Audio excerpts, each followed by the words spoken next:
ओम शांति। बाबा के सभी बच्चे इस चैनल को सब्सक्राइब करें व वीडियो को लाइक करें। ओम शांति। बाबा ने परीक्षा ली, सीखने का सबसे मौका बड़ा कहाँ मिलेगा। एक दिन बाबा के कहने पर हम यशलोक अस्पताल के मालिक लोकमल जी को भगवान का संदेश देने गए।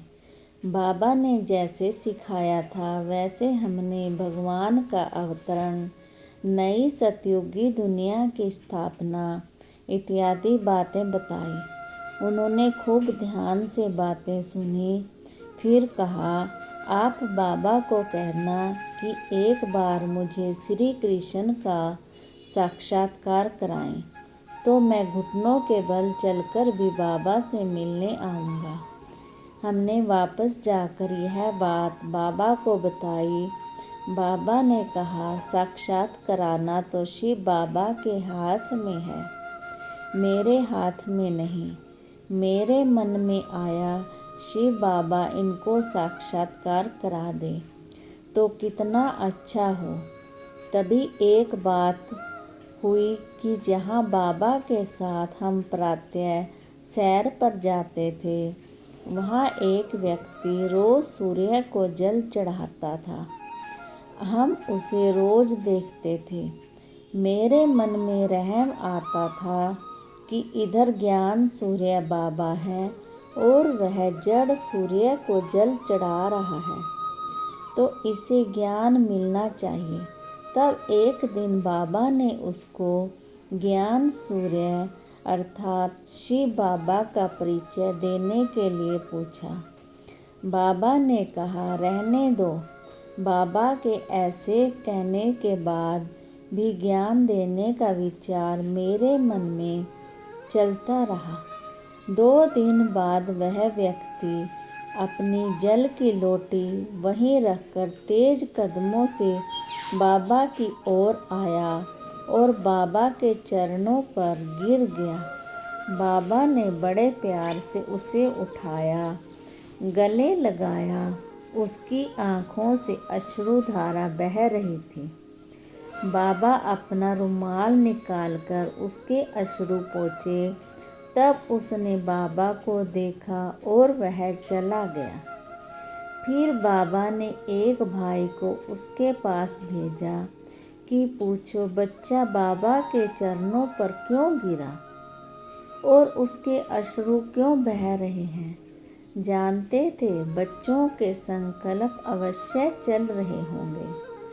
उसने बताया कि मुझे मेरे विष्णु भगवान के दर्शन हुए थे।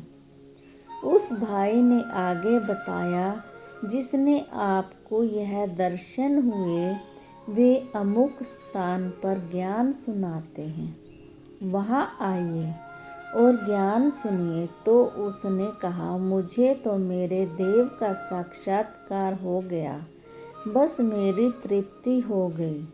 मुझे तब समझ में आया कि साक्षात्कार हो जाने मात्र से लोग ज्ञान में नहीं चल पड़ते।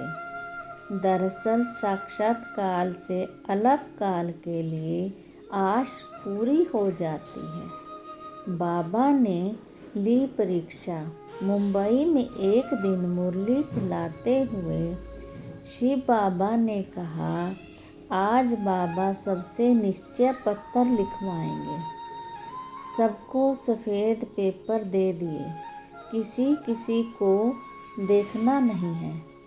जिनका निश्चय पत्र ब्रह्मा बाबा के निश्चय पत्र से मिलता होगा उनको इनाम दिए जाएंगे। करीब 400 भाई बहनों ने यह पेपर दिया।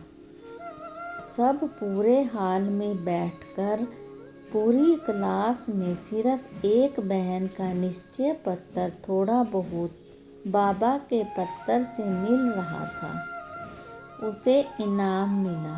बाबा ने आत्मा के पिता में, ब्रह्मा बाबा में, प्राप्ति में, ड्रामा में चल रहे समय पर अपने जीवन पर सार रूप में सारे ज्ञान पर निश्चय को समाता हुआ निश्चय पत्र लिखा था, जिसमें कहीं भी ना अल्प विराम था न पूर्ण विराम था।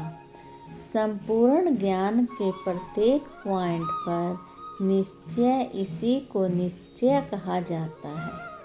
यह ब्रह्मा बाबा के निश्चय पत्र से स्पष्ट हुआ।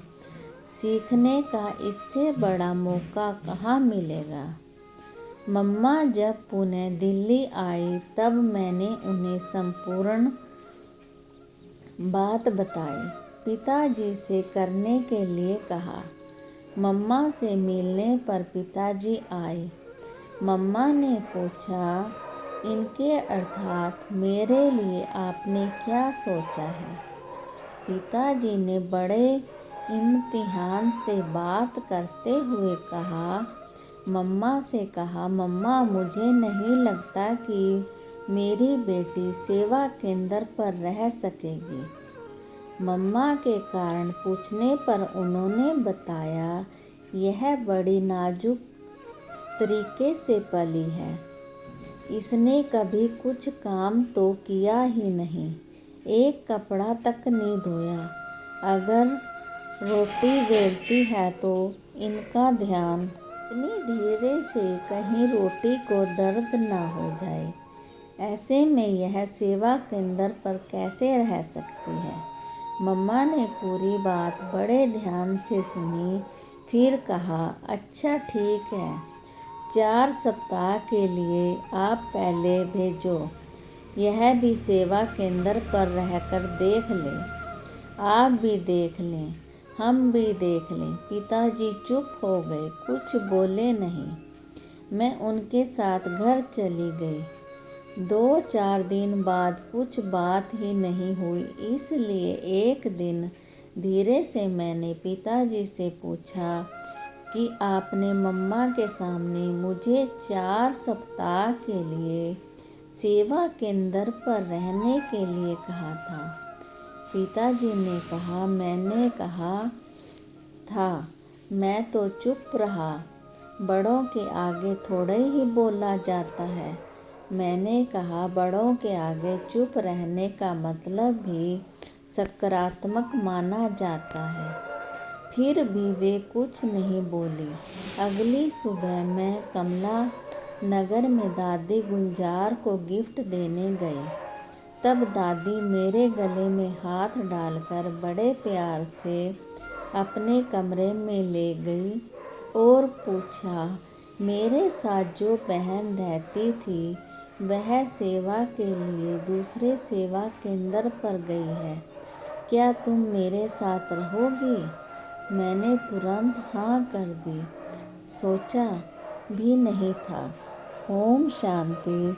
जुड़े रहें परमात्म ज्ञान प्राप्त करने के लिए ओम ज्ञान मंडली के साथ।